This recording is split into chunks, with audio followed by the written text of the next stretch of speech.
book is a real book. It's the real blueprint for black people, Hispanic people, and Native American Indian people. This is the real thing that we're supposed to come back to so we can prosper in this place. You see what happened in Alabama, and guess what? And for once, it seemed like what? Like black people won. It seemed like we won, not because there was a fight and it was violence, but because we did something we never seemed to be able to do. We came together. We just came together. No one asked any questions. No one said, well, I mean, I don't know this brother. I don't know him. I don't know him to be standing up for him. He ain't no kin to me. Nobody said that. That young 16-year-old brother swam across that water. Guess what? He could have died. Who knows what was in that water? He could have been swimming to his death. Could have been a typhoon or something coming through there. Them other brothers that had their shirts off and ran up, something could have happened. Somebody could have had a pistol on them. Something could have went wrong. But all of them was on one accord and said, you know what?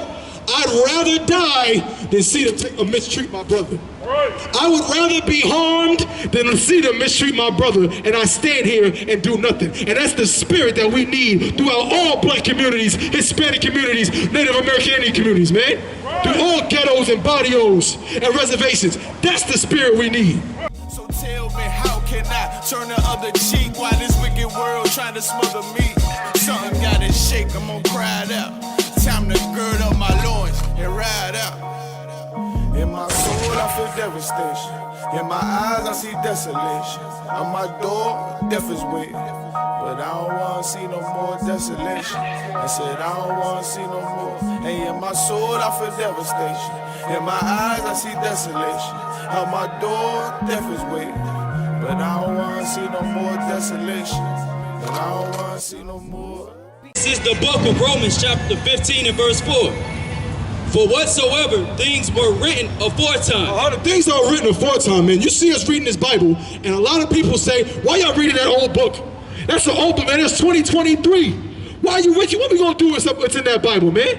How we gonna use that book? They talking about thusly and for thou and forthwith. Let me tell you something, man. This Bible has never been fresher. Everything in this Bible is fresh for what's going on in this world today. Every lesson in this book is for right now, today. You understand? This Bible ain't an old book that you just throw away on the shelf like your grandmother did. That's why we go in a Christian church and all we do is dance, because we think this book is just a fairy tale. We don't gotta really go into it. We just gotta take the little lessons and then go do a little shuffle in the church and play a tambourine on your hip, even though you're a 6'8", 50-year-old man. No, this Bible is life lessons, man. This is the blueprint for us. Read it again from the top. This is the book of Romans chapter 15 and verse 4. For whatsoever things were written aforetime. Things that were written aforetime, the old things, the things that were written in the past, this Bible, the things that Jeremiah wrote in Isaiah, go ahead, were written for our learning. It was written for us to discard it. Were written for our learning. They were written to put on the mantelpiece and let it collect dust. Were written for our learning. They were written so we can go in a Christian church and learn how to play the drums and do a shuffle. Were written for our learning. This Bible is a book you are supposed to use to learn. If you're in the Christian church and you're not learning anything about how to make your life better, that should tell you need to run out of that disgusting place.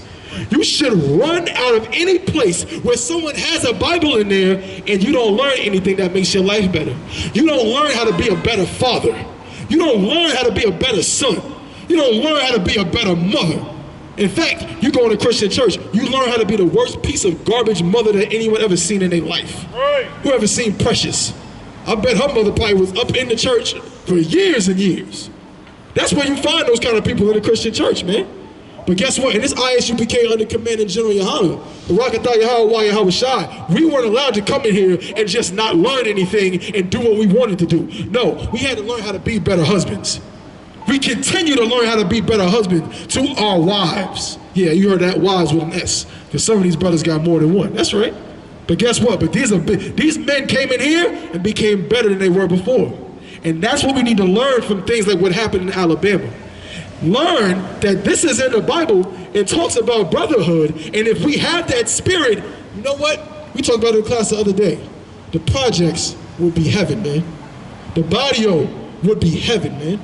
The reason why these places, we look at them as hell is because the oppressor is the devil the Bible speaks of, man.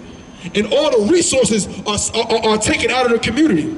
But what if we had enough love for each other to ration things off? What if I had enough love for my brother to say, you know what, I'll eat, my family, we'll try to eat half of what we ate last week so this other family can eat the other half. And then another family can come and they can get a third. And then when we do that enough, we can then pool our resources and maybe one day my family can eat like they used to eat. And then this family can do the same thing. And we do all of that again until our communities get better. But we have to go to the source and understand that we have to have brotherhood. Read it again. What's up? This is the book of Romans chapter 15 and verse 4. For whatsoever things were written aforetime were written for our learning, that we through patience and comfort of the scriptures. We through patience and comfort of the scriptures. Understand, this Bible is supposed to give you what? Comfort. You're supposed to be patient and get comfort from these scriptures, man. Now you tell me, why in the hell, you got rich oppressors that go in their Christian church reading this Bible, thinking this Bible is talking about them. What the hell comfort does somebody need when they live in a damn skybox? What comfort does somebody need when they live in Beverly Hills? What comfort does somebody need when they live in North Hills in the richest areas in North Carolina? In the richest areas, they live on the Upper West Side and the Upper East Side. And they gentrifying the hell out of Brooklyn and taking over Fulton Street. How the hell, what comfort do they need? No, you know who needs comfort? The black brothers and sisters whose families lived in New York City for the past 100 years and now they can't even afford to live on their own block. That's who needs comfort. You know who needs comfort? The so-called Native American Indians that are on Native American Indian reservations getting pumped full of alcohol and drugs and no one cares about them because they think they're all dead. They think all the Native American Indians got killed off, so nobody thinks about them anyway, and now they're on the reservation drinking themselves into a coma and no one gives a damn. No one cares enough to say anything. In fact, what do? They go get the fattest turkey that they can find on Thanksgiving and celebrate the slaughter of 99 million Native American Indians, man. That's what they do. That's what they do. 77 million, slacking. 77 million Native American Indians. We celebrate the slaughter of our own brothers. Why? Because we don't believe in sacrificing ourselves. Isn't that what we're taught in the black community? Isn't that what we're taught, right, in this society? We're taught you gotta go for self. You gotta go for self. You gotta get it on your own. You gotta do what's best for you. I always bring it up what Biggie say in the song, just trying to make some money to feed my daughter. Well, what about my daughter? What about my daughter, Christopher? What about my daughter? What about my mother and my grandmother? So you gotta destroy and kill my grandmother and my uncle so your daughter can eat good and have the nice cereal, the name brand cereal? Nah, to hell with that. I'll let my kids eat Walmart, no frills, the Fruity O's, or whatever the hell is in the store, in the 99-cent store, or in the Dollar Tree, or the Dollar General. I'll let my kids eat that if it means it stops me from selling drugs to my brother or my sister and destroying their families, man. That's the essence of this. That's what you have to gain from this Alabama thing. The brotherhood, man. Got that, brother? Finish it out. Read that last point again. That we, through patience and comfort of the scriptures, might have hope. That's what we need, man. We need hope, and we need it from these scriptures, man. Now let's get to this thing, man. Give me Zephaniah 2 and 1. Understand this. That spirit of brotherhood that made them say, you know what? We're gonna go defend our brother who's going through a thing. Think about how different that is from the spirit that we're trained to have in the ghettos, in the barrios and the reservations. We're not trained to say to ourselves, you know what? I might lose in this process, but I can help my brother. I can help my sisters, man. I can help my community. No, all we want to do is be Jay-Z.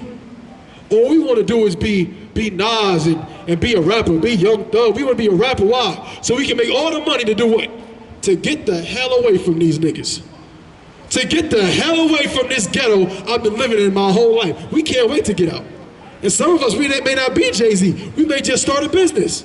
We start a business or we become an influencer and make some money, and the first thing we want to do is get the hell out the ghetto. And why is that? Because in America, we're taught what? We're taught that in order to succeed, you got to get away from black people. I'll do you one better. In America, we're taught that in order to succeed, you should hate black people. You should destroy black people. Doesn't it work? Tell me I'm lying. That nigga in the neighborhood, that Salakia, from our language, that brother in the neighborhood that everybody admires so much and everybody loves him and they want to be around him so much, and oh man, they go, what you call it? He got a new car. And that same brother killed everybody's uncle in the damn neighborhood. He's responsible for the deaths of so many people in the neighborhood, and everybody loves him.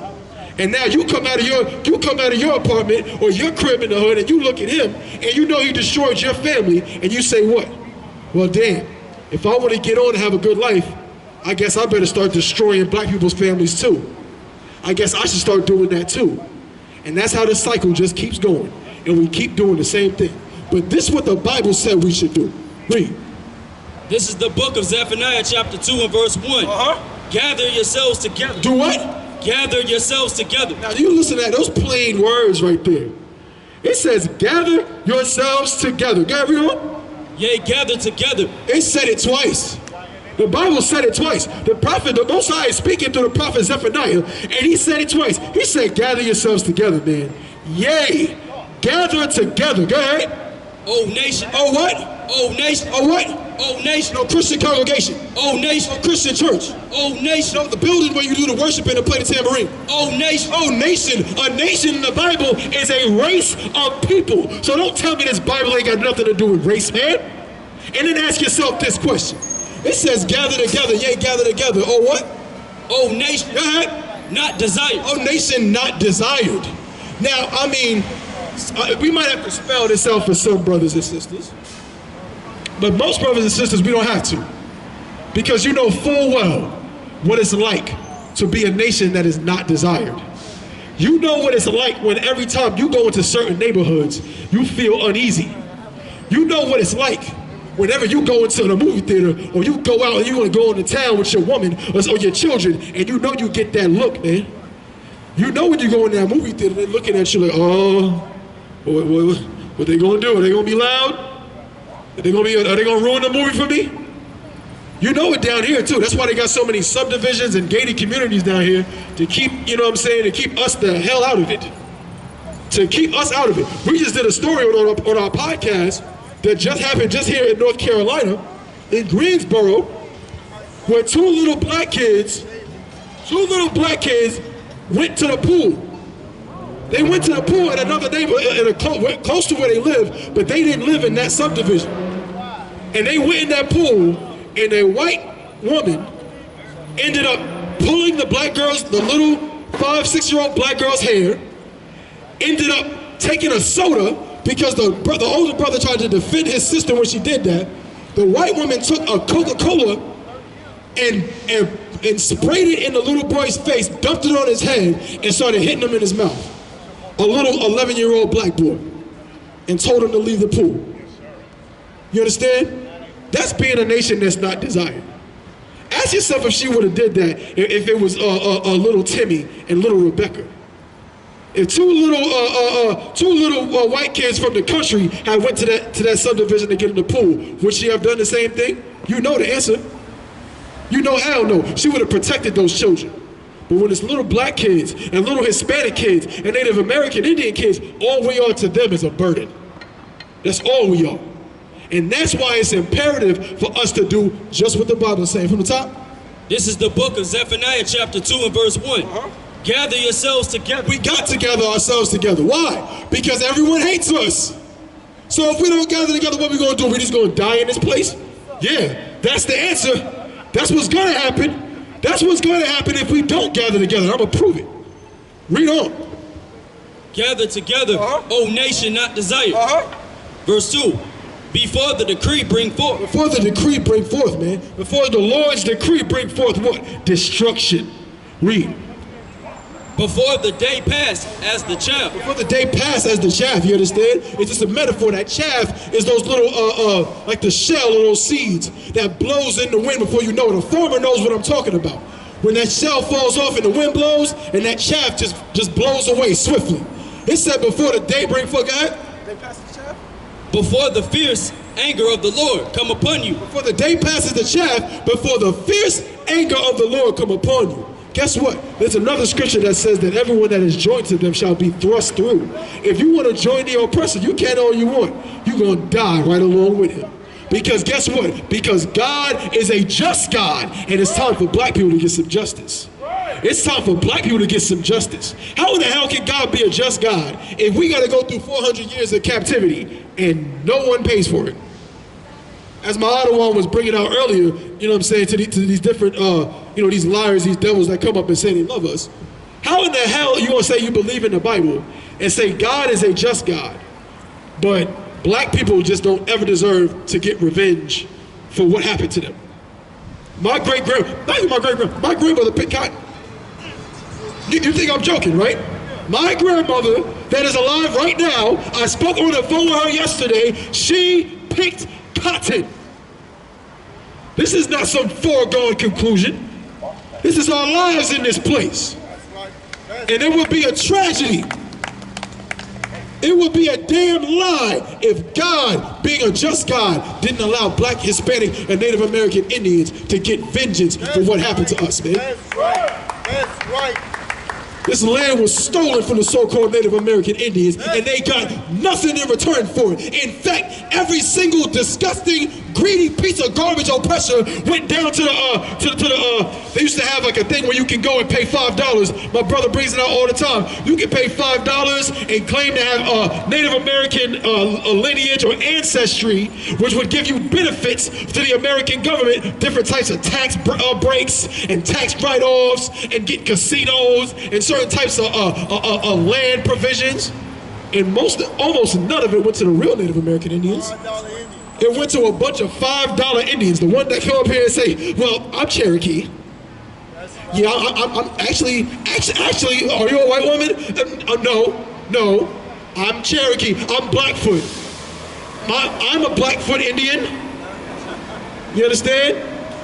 You ain't no damn Blackfoot Indian. The only Blackfoot you need to worry about is this one that you need to be kissing right here. That's the Blackfoot you should be worried about. You damn devils, man. So that's why we gotta gather ourselves together, because all they're gonna do is oppress us. Every time we think we're gonna get some love, what do we get? More hate. More hate, more destruction, more oppression. But not in Alabama. Not in Montgomery, Alabama. Them brothers and them sisters too, man. Get them sisters a hand, man. Get them sisters a hand who jumped in the fray. They said, not today.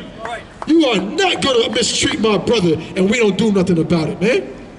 Read it from the top.